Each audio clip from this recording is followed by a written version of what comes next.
തെരഞ്ഞെടുപ്പിൽ ജയിച്ചാൽ voting machine യന്ത്രങ്ങളിൽ കൃത്രിമമില്ല, തോൽക്കുമ്പോൾ കൃത്രിമമെന്ന് പറയുന്നുവെന്ന് സുപ്രീം കോടതിയുടെ പരിഹാസം. ബാലറ്റ് പേപ്പർ വോട്ടെടുപ്പ് പുനരാരംഭിക്കണമെന്നാവശ്യപ്പെട്ടുള്ള പൊതു താൽപ്പര്യ ഹർജി തള്ളിക്കൊണ്ടാണ് സുപ്രീം കോടതിയുടെ ഈ പരിഹാസം. തെരഞ്ഞെടുപ്പ് സമയത്ത് പണവും മദ്യവും നൽകി വോട്ടർമാരെ സ്വാധീനിക്കുന്നത് കണ്ടെത്തിയാൽ കുറഞ്ഞത് 5 വർഷത്തേക്ക് സ്ഥാനാർത്ഥികളെ അയോഗ്യരാക്കണമെന്ന ആവശ്യവും കോടതി തള്ളി.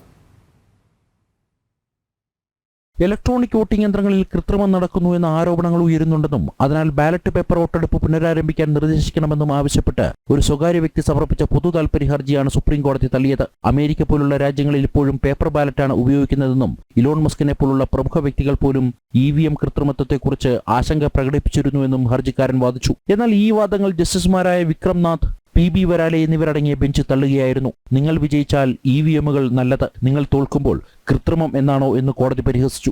ബാലറ്റ് പേപ്പറുകളിൽ വോട്ട് ചെയ്യുന്ന രീതിയിൽ ഭാരതവും മാറണമെന്ന ഹർജിക്കാരന്റെ വാദത്തിൽ ലോകത്തിന്റെ മറ്റു ഭാഗങ്ങളിൽ നിന്ന് ഇന്ത്യ വ്യത്യസ്തമാകാൻ ആഗ്രഹിക്കുന്നില്ലേ എന്ന് ജസ്റ്റിസ് വിക്രംനാഥ് ചോദിച്ചു. തെരഞ്ഞെടുപ്പ് സമയത്ത് പണവും മദ്യവും നൽകി വോട്ടർമാരെ സ്വാധീനിക്കുന്നത് കണ്ടെത്തിയാൽ കുറഞ്ഞത് 5 വർഷത്തേക്ക് സ്ഥാനാർത്ഥികളെ അയോഗ്യരാക്കുന്നത് സംബന്ധിച്ച് തെരഞ്ഞെടുപ്പ് കമ്മീഷന് നിർദ്ദേശം നൽകണമെന്ന ഹർജിക്കാരന്റെ ആവശ്യവും സുപ്രീം കോടതി തള്ളി.